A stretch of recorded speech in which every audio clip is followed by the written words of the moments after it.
Hey beautiful, hope you're doing well. So, Wuthering Waves finally dropped the drip marketing for the upcoming region characters. And honestly, there's a lot to talk about. Let's start with the character that's probably getting the most attention right now. Yangyang SP, also known as Xuanling.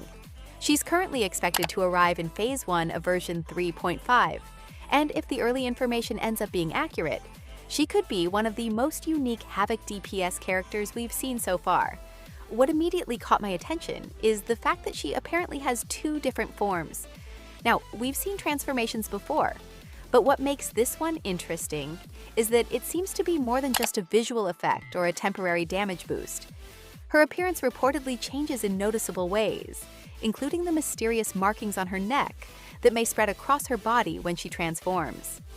And then there's her gameplay. The rumors mention enhanced Rising Dragon attacks, charged attack variations, weapon switching mechanics, and interactions with Havoc Bane. If even half of that survives beta, she could end up being one of the more mechanically demanding DPS units in the game. What also stands out is the team composition people keep mentioning around her. It is expected that her main team will be Yangyang, Suisui, and Qingxiao.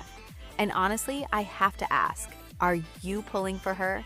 Because right now, she's looking like one of the most interesting characters we've seen in a while. Tired of paying full prices? Why not use Top Up Live? Top Up Live offers huge discounts on Wuthering Waves and almost everything you can buy in your favorite gacha games.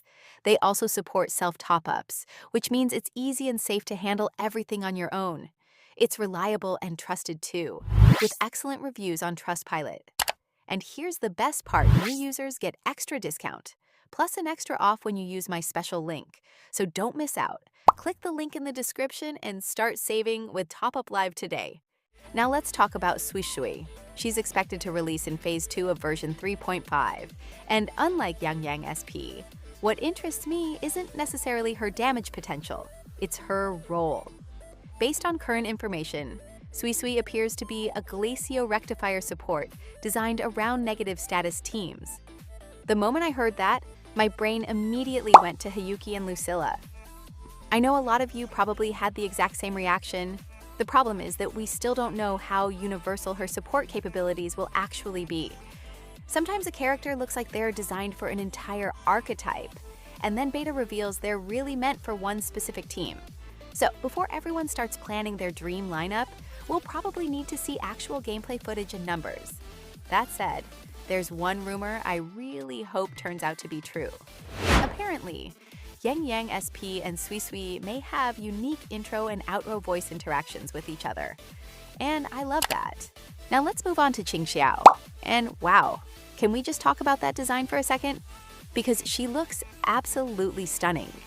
Right now, information about her is pretty limited, but she's expected to arrive in Phase 1 of version 3.6 as an arrow sword or broadblade, dual form, main DPS. The part that's really interesting is the rumored sword immortal form. Apparently, she'll be able to fly on a sword, unlock enhanced states through her heavy attack mechanics, and summon visual effects described as floating myriad swords and myriad swords returning to origin. Just reading those names sounds cool. What's funny is that we're starting to see a pattern here. Dual forms, transformation mechanics, multiple combat states. It almost feels like Kuro has entered a new design philosophy where characters aren't just defined by one weapon anymore. They're trying to make every major release feel like two characters in one. And honestly, I'm not complaining. Next up is Jingran.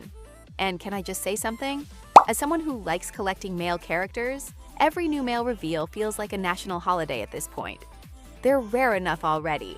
Jingran is currently expected to arrive in Phase 2 of version 3.6 as a Fusion Broadblade user. Now, I know some people were hoping for something completely different, but the rest of his kit sounds genuinely interesting. According to the current information, he's shaping up to be an HP scaling main DPS with a shield-focused playstyle built around yin-yang themed dual forms and a gameplay loop that revolves around empowering his heavy attacks. His Resonance Liberation is also rumored to summon a mysterious Ghost Gate, which already sounds visually impressive. But the detail that caught my attention the most is the rumored unique background music that plays during his ultimate. It immediately reminded me of Chikona's Resonance Liberation, where the music itself helps make the moment feel special. If Jingran ends up getting a similar treatment, that would be such a great touch. Then we have Hsin, who is currently expected to arrive in version 3.7. Information on her is still extremely limited, but one thing immediately makes her important. She's reportedly the next Sentinel Resonator. That alone guarantees people are paying attention.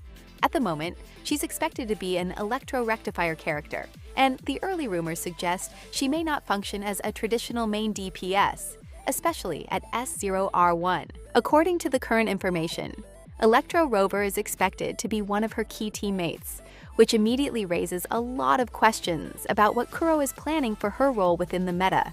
We'll have to wait and see. And finally, we have Suoming, who is currently expected to release in Phase 2 of version 3.7.